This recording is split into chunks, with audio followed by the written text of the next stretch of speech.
Dentists are the worst patients.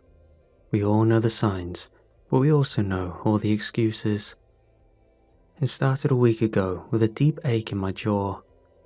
At first, it was sharp and persistent, but then it settled into a low, pulsing pressure that spread up to the side of my face. For the past few days, I'd catch myself grinding against it without knowing, biting down just to meet the resistance. It got bad enough that I had to take an x-ray between appointments. I thought maybe I'd missed something obvious, like a cracked cusp, an inflamed ligament, but everything came up clean. I told myself it would ease up in a day or two. Most things do. I work at a small dental practice which consists of 3 rooms and a waiting area, no larger than a living room. The building had once been a bank, long before my time, and the old vault door still sat bolted to the rear hallway wall, a relic we couldn't afford to remove. We use the vault as a supply room now. Stock came in through the side entrance and got stored behind that heavy door where the safety deposit boxes used to be. I'd taken over the practice from my mentor nearly 20 years ago, back when the carpets were new and the NHS still sent inspectors. Since then, I've had budgets slashed, suppliers cutting corners, fewer staff, and fewer patients who could afford regular care. But I kept going. The girl in the chair today couldn't have been more than 8. She was nervous, fidgety, her small hands tugging at the cuff of a school jumper as we went through the usual questions, like, how many times a day do you brush, and manual or electric? All of which her mother answered. She chipped one of her molars chewing on a hard sweet, and a small cavity had opened up beneath a crack, just deep enough to need filling before it turned into something worse. She looked terrified. It's just a small filling, that's all, I reassured her, keeping my voice low and easy, the tone I'd perfected over years to calm my patients. Nothing you'll even notice after a day. She gave me a look like she wasn't so sure. I had one just last week myself, I added, opening my mouth so she could get a good view and pointing towards the tooth with a gloved finger. Didn't hurt at all, barely felt it really. A lie, technically. The ache had been waking me up some nights now, a deep, throbbing thing under the back of my molar they'd patched with one of the new composite kits. That's what I get for letting a student dental nurse practice on me. But I assured this girl that she had nothing to worry about. I had perfected this. She seemed to relax a little at that, enough to lean back without gripping the chair arms so tightly. Kelly stood to my left, ready with a suction, watching the girl more than the tools. She'd been assisting in this practice longer than I'd been running it. She had a good instinct for nerves, knew when to speak and when not to. I gave her a small nod of approval and adjusted the light. As I worked, a slow, pulsing pressure pressed in my jaw, which seemed to keep in time with the drill. I ignored it. When the girl and her mother left, I cleaned down the room and logged the notes into the system. Another job done. Outside, the afternoon had started to slide into grey, the sky thick with the kind of clouds that promised rain by evening. I was halfway through preparing for my next patient when the receptionist buzzed through. Mr. Collins is here early, says he's in quite a bit of discomfort. I checked the screen. Collins had only been in 2 weeks ago. A standard cavity, nothing remarkable. Composite filling, same batch as the others. Just as I was about to call him, I caught a notification at the bottom of my screen. It was another email from my daughter, Claire.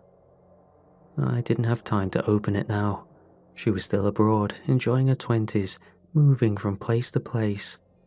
She mentioned before that she didn't trust the dentists out there. Just a few weeks ago, I sent her some spare composite kits, adhesives, and a new pack of etch and bond. They were extras from the new supplier, They'd sent more than I ordered, probably hoping to keep me on as a regular customer. I sighed and rubbed at my jaw. Then, I called Collins through. He shuffled into the chair with a stiff wariness. He was in his mid-40s. Over the 10 years he'd been coming here, I'd learned that he was a factory worker and the kind of man who didn't complain unless something was really wrong. "It's been aching like hell," he said. "Keeps me up some nights. Feels like it's moving, if that makes sense." I nodded, already pulling up the x-ray from last time. "Any swelling? Fever?" "No fever. A bit tender. Hurts more at night. It has a dull sort of pressure." I lined him up for a fresh x-ray, tilting the sensor to catch the apex properly. My jaw throbbed as I worked, as if it were keeping pace with the hum of the machine. I tried not to rub at it while he watched. When the image loaded, I pulled up the last one beside it for comparison. I'd taken it barely a fortnight ago. I was expecting a slight shift, perhaps a faint halo at the apex, something I could attribute to early pubertas or a missed microfracture, something familiar. Instead, the interior of the tooth looked dramatically worse. There were voids and areas beneath the enamel that had been solid a week ago, now hollowed. The density wasn't right, and on closer inspection, there was a neat, round hole. I leaned in closer to the monitor. I've been staring at dental films for 30 years, and I'd never seen voids like that. Clean, deliberate looking, almost surgical, except no drill had done this. Still, I kept my tone calm when I turned back to Collins. No point worrying him unnecessarily. "All right, let's have a closer look. Sit back for me." He settled into the chair again, slower this time, rubbing his jaw with a wince as he went. I called through for one of the dental nurses to come in and assist, and told her I'd be removing the filling to take a closer look. Kelly came in. "Composites failing already?" she asked, pulling on gloves. "Maybe. I need a proper look," I said. She didn't ask to see the x-ray and set up the tray. Despite her lack of questions, we both knew patients didn't usually end up back in the chair this soon unless something had gone wrong. Collins lay back and waited. I adjusted the light, checked the anesthetic had taken hold, and gave it another minute just to be sure. No need to rush. The drill felt heavier than usual in my hand. I worked carefully, easing through the composite in slow, deliberate passes. Kelly held the suction ready without a word. Something about the way the filling lifted didn't sit right.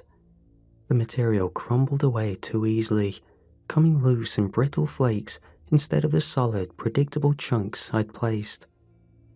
Beneath it, the tooth wasn't solid. The structure had given up on holding shape. Kelly noticed it too. I didn't need to look to know she was watching. When I glanced up, she met my eye with a silent, questioning look. I gave a small nod. "Carry on." I irrigated the cavity, cleared what debris I could, suction catching the fragments as they floated free. The deeper I went, the more of it seemed to fall apart under the burr. It shouldn't have looked like that. Not this soon. Not from a simple filling. Kelly handed me the endoprobe without asking. I tapped gently at the exposed dentin, probing for stability. The tip sank deeper than it should have, catching on a void beneath the surface. I paused, leaning in closer, adjusting the light for a better view. The walls of the tooth flexed under pressure and gave way too easily. Beneath it all, beneath what should have been a solid structure, was space. I felt Kelly nervously watching me work. I rinsed again, dried the area, and leaned in with a mirror. The void seemed to taper off somewhere deeper than I could reach, a narrow track disappearing beneath what remained of the root structure. It wasn't a crack, it wasn't decay. It looked, for lack of a better word, eaten. Technically, it was still repairable. The nerve looked untouched, and there was just enough structure left to rebuild on. Nothing a decent lining and fresh composite couldn't shore up, for now. "Let's get the filling kit," I said, sitting back. Kelly peeled off her gloves and went to the supply cupboard. I heard the box tear as she opened it. "They make these things thinner every year," she said, frowning at the mess. "You so much as look at the strip wrong and it bursts." The packaging was flimsy because the supplier was cheap. I'd started ordering from abroad when the budget shrank further. It was from somewhere Eastern European, and half the instructions were printed in a language I couldn't read. We'd been running lean for years. You cut corners where you had to. I worked quickly but carefully, lining the cavity and rebuilding what I could. It wasn't perfect, but it would hold for now. Colin sat up slowly once I was done, stretching his numb jaw. "Give that a day or two to settle," I told him. "If it gives you any more trouble, you know where to find me." He nodded. "Thanks, Doc. We'll keep an eye on it. Don't hesitate to reach out." Kelly stripped off her gloves and started clearing the tray. She waited until Collins had gone before she spoke up, hovering by the sink with a furrowed brow. "What was that?" she asked, quieter now. "I've never seen a tooth come apart like that." "Neither have I," said. She rinsed the instrument slower than usual, like she was waiting for me to come up with an answer. "It looked, I don't know, like it had rotted from the inside out." She set the scaler down a little harder than necessary. "Not decay though, was it?" "No," I said, "not decay." She gave a short shake of her head, almost to herself. "Weird one." Kelly wasn't one to push, but I could feel her watching as I rolled my chair back to the computer, waiting for me to tell her it was nothing, or that I'd seen worse, or that I knew exactly what had caused it. When she realized I didn't have an answer, she left to go on a break. With a bit of downtime before my next patient, I opened up my inbox. Claire's emails were still sitting there, flagged in bold. I clicked open the first one. "Hey Dad, I got around to using the stuff you sent. Figured you'd find this funny. I propped up a standing mirror on the kitchen table, wedged the torch between two cookbooks, and angled everything just right so I could see what I was doing. Looked ridiculous, crouched over my own reflection with a filling kit in one hand and a dental probe in the other. I should have taken a picture. You'd either have died laughing or disowned me on the spot. Probably both. It's not perfect, but it's holding. I'm pretty proud of it, if I'm honest. Thought you'd be proud too, considering how I used to cry any time I lost a milk tooth. When I finally make it back home, you'd better have a job waiting for me. Love, Claire." I leaned back in the chair and let myself smile, just for a moment. Then I clicked open the next email she'd sent earlier. It wasn't like her sending two so close together. "Hey Dad, hope you're alright. You've been in my mind lately. I'm starting to think I didn't do the filling properly after all. My jaw's been aching for a few days now, worse than I thought it would be. It's gotten to the point I can't really chew on that side anymore. It feels like the whole tooth's about to fall apart if I press on it too much. I'm pretty sure that wasn't in the instructions, not that I could have read them anyway. It's not just uncomfortable anymore, it's painful. It keeps me up at night sometimes.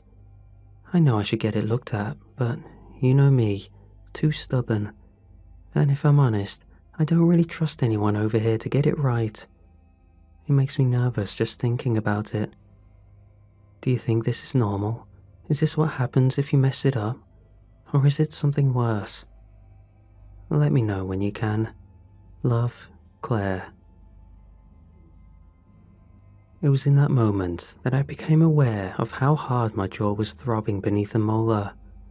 I pressed my tongue against it without thinking, and I felt it shift. It frightened me to the point where I froze, and I sat very still for a long time. Let the pulse drag out slow and thick through my jaw. Then energy surged through me, and my fingers moved before I thought about what they were doing.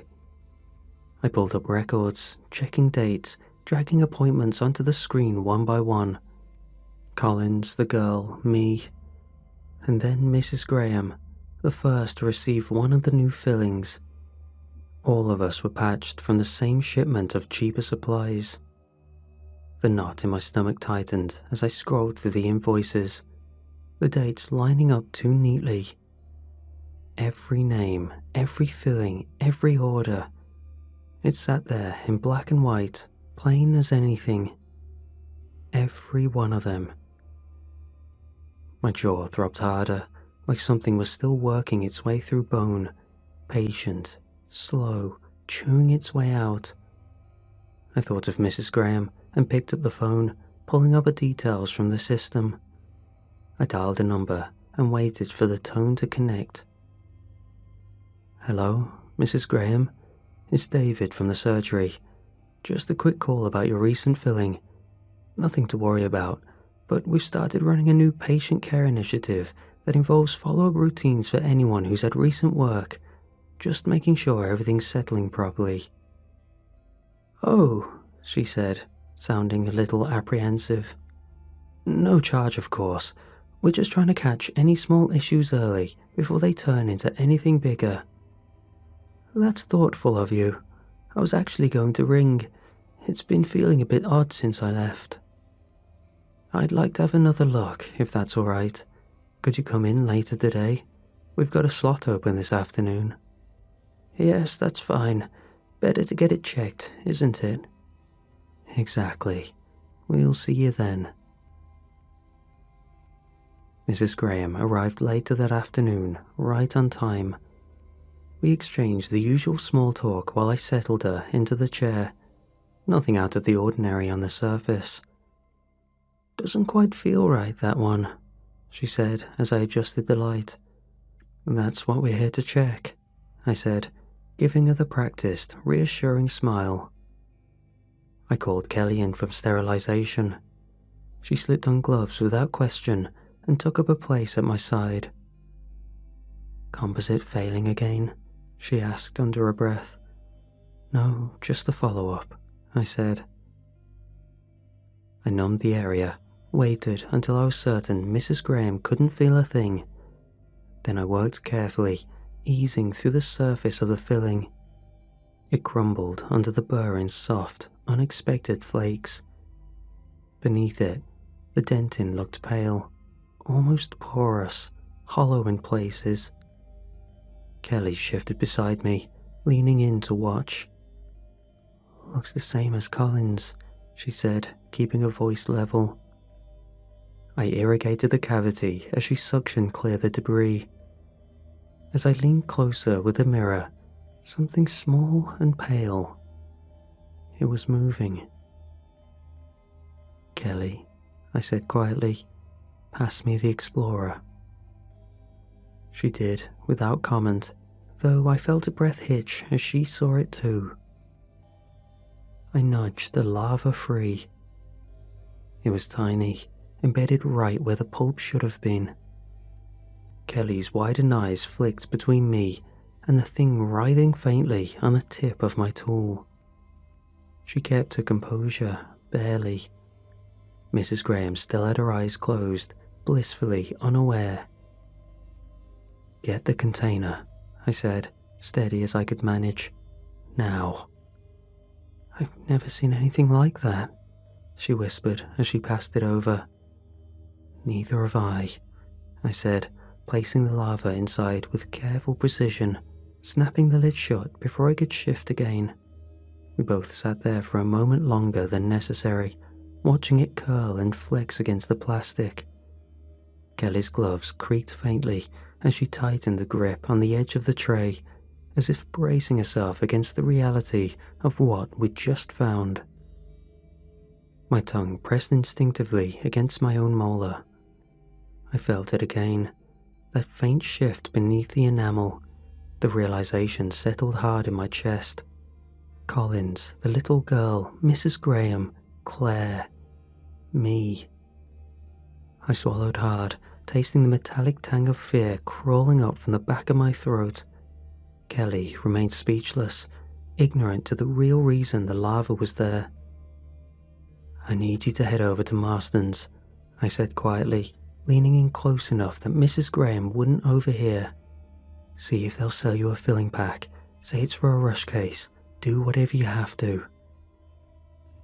Kelly blinked at me, confused. We've got more in the vault. Plenty. I don't want what's in the vault, I said. Just trust me on this. Go. Beg if needed. Mrs. Graham shifted slightly in the chair, but kept her eyes closed, still numb, still unaware. Kelly hesitated, then gave a single nod, stripping off her gloves as she left. She returned 5 minutes later with a fresh kit in hand, looking relieved and a little flushed. They didn't ask questions, just happy to take the money, she said. Didn't even check what I needed it for. Good, I said. Let's get it patched up. We worked quickly and cleanly with the new materials. The tooth was lined, filled, and polished to a shine. Mrs. Graham sat up, feeling better than she had when she walked in, and thanked us both politely. Feels loads better already, she said. It was worth coming back in. I smiled and sent her on her way. When the door shut behind her, Kelly turned back to me. All right, she said. What the hell is going on? I opened my mouth to answer, but I struggled to find where to start. It was in that moment that I felt a snap in my mouth. It was sharp and sudden, like a tooth was splintering. Kelly's expression shifted from confusion to horror as I lurched forward over the tray, my hand clamped to my jaw like I could hold it in place, stop it somehow. Open your mouth, Kelly demanded. I obeyed, prying my jaw apart through the pain. Kelly angled the light, leaned in closer, and then recoiled momentarily. Her breath hitched sharply, gloves trembling as she adjusted the mirror. Oh my God, she said, not calm anymore. It's moving. I can see it. It's chewed through. It's bigger. I let out a horrified groan, jaw straining open while her hands were still in there. I couldn't speak. All I could do was make that awful sound as the pain sharpened. Hold still, she snapped. I felt the gnawing scrape inside the tooth, the way the enamel fractured inward as something forced its way out. The pain bloomed, hot and raw beneath the gum. Before I could brace for it, I felt it push, and a crack as it forced its way out through the enamel. Pain blared sharply and deep through my jaw, worse than any abscess I'd ever treated. Kelly grabbed the Explorer and, without waiting for me to flinch, hooked it in and pulled. I felt the pressure ease in a rush of warmth and blood. Something white, wet, and writhing slipped free into the tray with a soft, awful sound. We both stared at it. It was another lava, bigger this time, slick with blood and pulp. Kelly looked at me, wide-eyed, her face blanching beneath the harsh surgery light. Jeez. Oh God, she said, breath catching sharply. What the hell have we been putting into people's mouths? I couldn't answer. I turned away, half stumbling to the sink, and threw up. When I finally came back for air, Kelly was still staring at the tray, pale and silent. I wiped my mouth, my hand shaking, and crossed back to the computer. I pulled up the website where I'd placed the order. Refresh again. Nothing. Error screen, page not found. I checked the invoice and grabbed the box from the bin. A phone number was printed in small, pale type beneath the logo. I dialed it. The line rang once, twice, then a dull, automated voice cut through. The number you have dialed has not been recognized. Please check and try again. I tried twice more. Same message, same dead tone. I sat back, staring at the box, the screen, the number, as if something would change if I looked long enough. There was no trail left to follow. How did they even get listed? How did they pass themselves off as legitimate? The package had looked cheap, yes, but not dangerous. There had been no warnings, no red flags, no reason to question it beyond the usual distrust that came with buying cheap. They sent extras, they'd been polite, efficient. And now, nothing. Half the world away, using the same kit I'd sent. Claire's jaw hurt.